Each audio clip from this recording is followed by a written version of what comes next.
algorithm, you enumerate over all possible k-sparse q, and by the previous lemma, for whatever the good point is, it's going to be close to one of them. And then, if you look at that diagram, you'll notice, so in this diagram here, the white dots are like the net, right? And they go over the whole simplex. And the purple region is like the allowed region S. And of course, some of the dots are very far away from the good region. And I can't draw high dimensions very well, but in principle, it's possible for the good region to miss every single dot. So you have to be a little careful. You can't just say, for each dot, check whether it's in the good region. But what you can do is you can say, well, check if it's near the good region.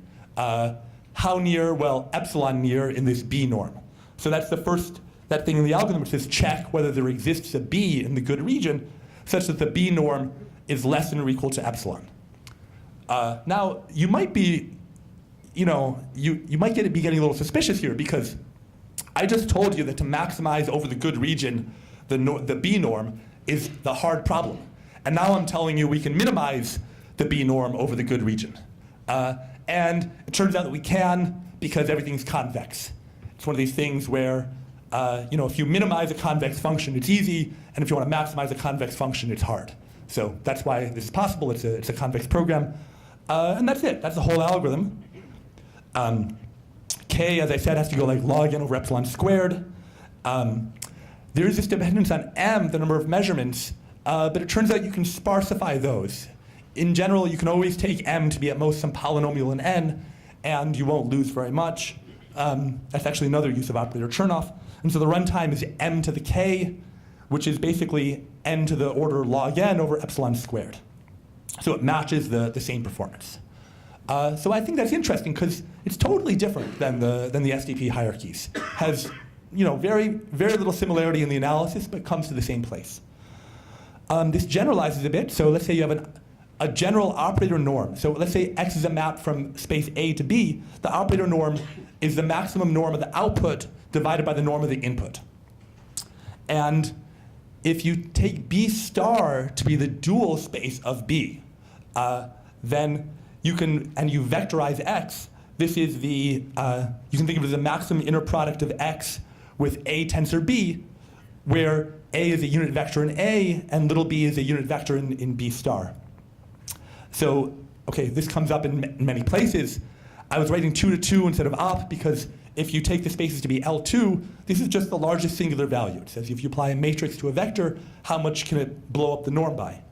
But there are other ones, like L infinity to L1 turns out to be max cut.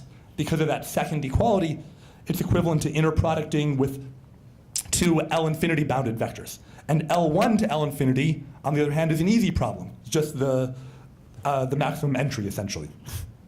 And other problems give you other interesting quantities, which maybe I'm a little low on time, so I won't dwell on. So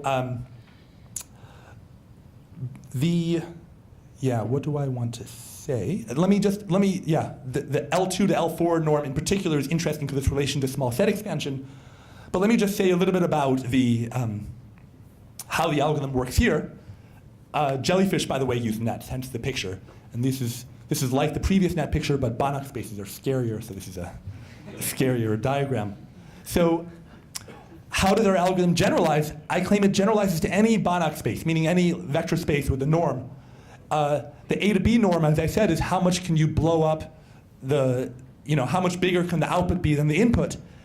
And our approximation error will not be in terms of the operator norm, it'll be in terms of something else called the factorization norm.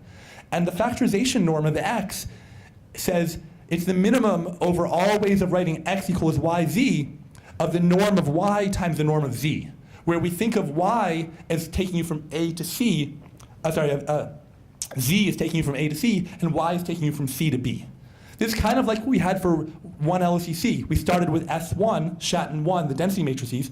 We mapped to the simplex, and then we mapped again to the S infinity, the measurements. So this just generalizes that. You have to keep the L1 in the middle. I don't know how to replace that. But A and B, you can make whatever you want. And then almost everything stays the same, except you have to say, well, what about operator Chernoff? If I sample a bunch of things from B, how quickly do they converge to their expectation? Unfortunately, we were not the first ones to come across this problem. There's been an enormous body of work. There's something called the type 2 constant that tells you how many things you have to choose. People have computed it for various spaces.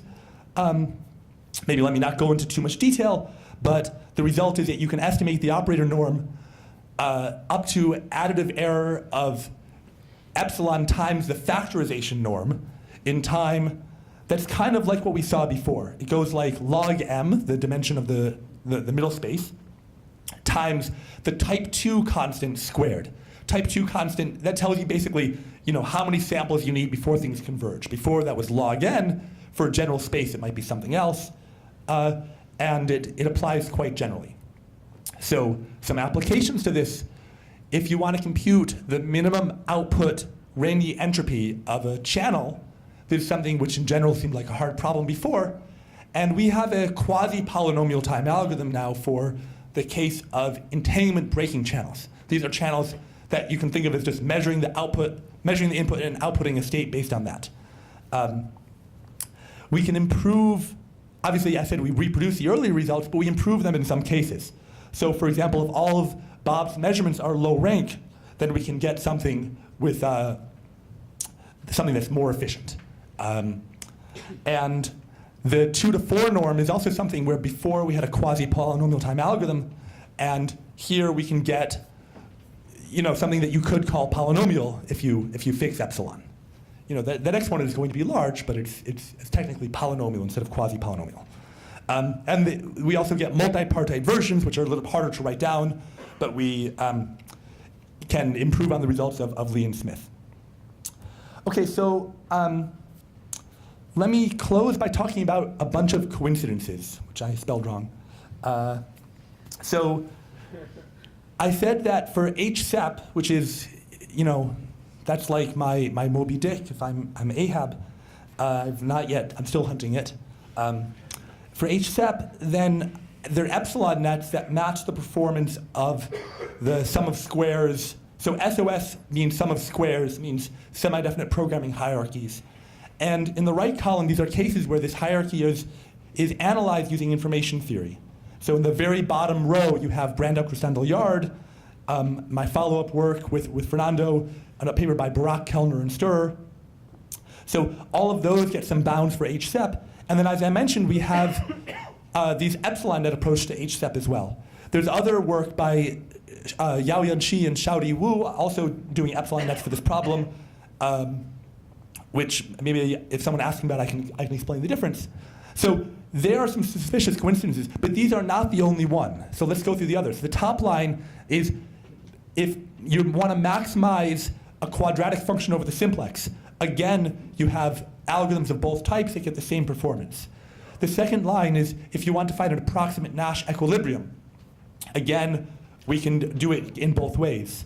If you want to estimate the value of a free game, so this is basically like a game like you heard about this morning where Alice and Bob are asked some question, have to make some answer.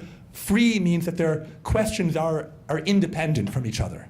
So in this case, again, you can use either method. This is sort of similar to Nash in some ways. The unique games problem, we have sub-exponential time algorithms using both methods. Those really look very different.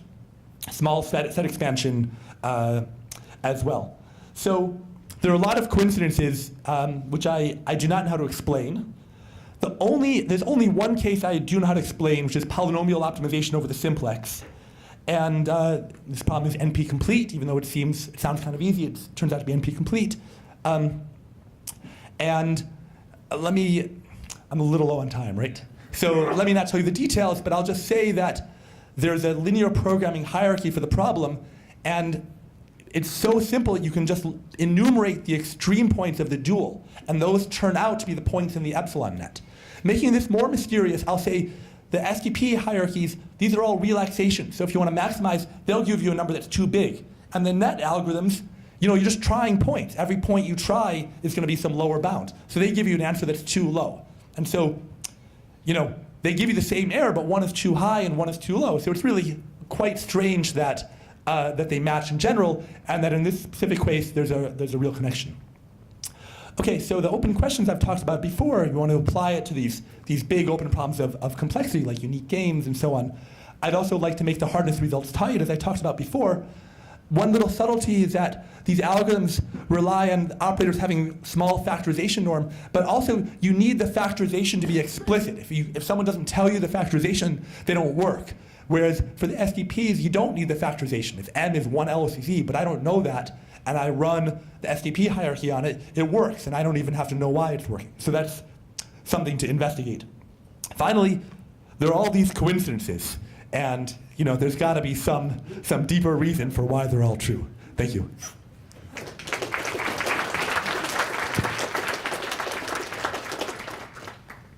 I have time for one quick question, maybe.